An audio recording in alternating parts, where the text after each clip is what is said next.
Hello friends, welcome back to our channel Maanavan Aasiriyar. தமிழ்நாட்டில் இன்று 8ஆம் வகுப்பு மாணவர்களுக்கான அரையாண்டு பொதுத் தேர்வு டிசம்பர் 2024 தேர்வு நடத்தப்பட இருக்கு.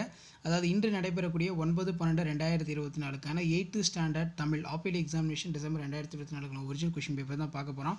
கண்டிப்பாக நீங்கள் எந்த டிஸ்ட்ரிக்டாக இருந்தாலும் சரி, லாஸ்ட் மினிட் இந்த கொஷின் பேப்பருக்குரிய கொஷினை நல்லா படிச்சுட்டு போங்க. இதிலிருந்து கொஷின்ஸ் கண்டிப்பாக ரிப்பீட் ஆகும். டோட்டல் மார்க் பார்த்தீங்கன்னா 100. சரியான விடையை தேர்ந்தெடுத்ததுக்கு ஒரு 15 கேட்டிருக்காங்க. புக் பேக் நல்லா தரவாக படிச்சுக்கோங்க. ப்ளஸ் இந்த கொஷின் பேப்பரில் இருக்கக்கூடிய குருவினா சிறுவினா எல்லாம் படிச்சுக்கோங்க. 2 மதிப்பெண் வினாக்கள் பொறுத்த வரைக்கும் 4x2 8. உலகம் எவற்றாலானது? சான்றோருக்கு அழகாவது எது? சோழனின் யானைப்படையினை கண்ட வீரர்களின் செயல்கள் யாவை? கொங்கு நாட்டில் பாயும் ஆறுகள் யாவை? பகத்சிங் கண்ட கனவு யாது? விடல் என முடியும் திருக்குறள். அடுத்து 5x2 10. எழுத்துக்களின் பிறப்பு என்றால் என்ன? எச்சம் என்றால் என்ன? அதன் வகைகள் யாவை? சந்திப்பிழை என்றால் என்ன? கலைச்சொல் தருக கேட்டிருக்காங்க. த்ரெட்டு டாக்ஸ். காடு மிகவும் அழகானது. உணர்ச்சி வாக்கியத்தில் மாற்றணும். மூங்கிலால் செய்யப்படும் பொருட்கள் குறித்து எழுதுக.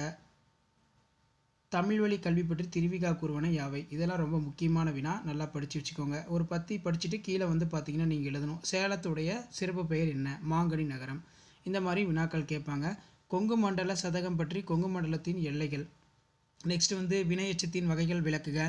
அன்புமொழி தொகை சான்றுடன் விளக்குக. இயல்பு புணர்ச்சியின் எடுத்துக்காட்டுடன் விளக்குக. அதுக்கு கீழே உடல்நலத்துடன் வாழ கவிமணி கூறும் கருத்துக்களை தொகுத்துள்ளது. விளையாட்டுப் போட்டியில் வெற்றி பெற்ற உன் நண்பனுக்கு பாராட்டு கடிதம் எழுது. உங்கள் பகுதியில் ஏற்பட்டுள்ள சாலை பொழுது நீக்குமாறு நகராட்சி தலைவருக்கு பார்த்தீங்கன்னா விண்ணப்பம் எழுத சொல்லியிருக்காங்க. இதுவும் பார்த்தீங்கன்னா நல்லா பார்த்துக்கோங்க. அது கீழே வினைமுற்று வேர்ச்சொல்லை எழுதுக. பொருத்தமான சொல்லுறுப்புகளை இட்டு எழுதுக. தமிழர் மருத்துவத்தின் சிறப்புகளாக மருத்துவர் கூறும் செய்திகளை தொகுத்தெழுது. தமிழக கைவினை கலைகள் பற்றி செய்திகளை தொகுத்தெழுதுக.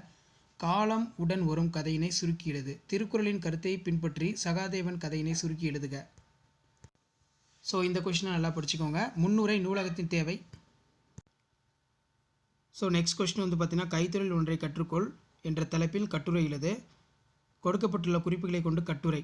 நூலகத்தோட தேவை கேட்டிருக்காங்க. இதான் 8ஆம் வகுப்பு தமிழ் அரையாண்டு பொதுத் தேர்வு டிசம்பர் 2024க்கான கவர்மெண்ட்டோட ஒரிஜினல் கொஸ்டின் பேப்பர். ஷேர் பண்ணுங்கள், சப்ஸ்கிரைப் பண்ணுங்கள் மாணவன் ஆசிரியர் யூடியூப் சேனல். தேங்க்யூ.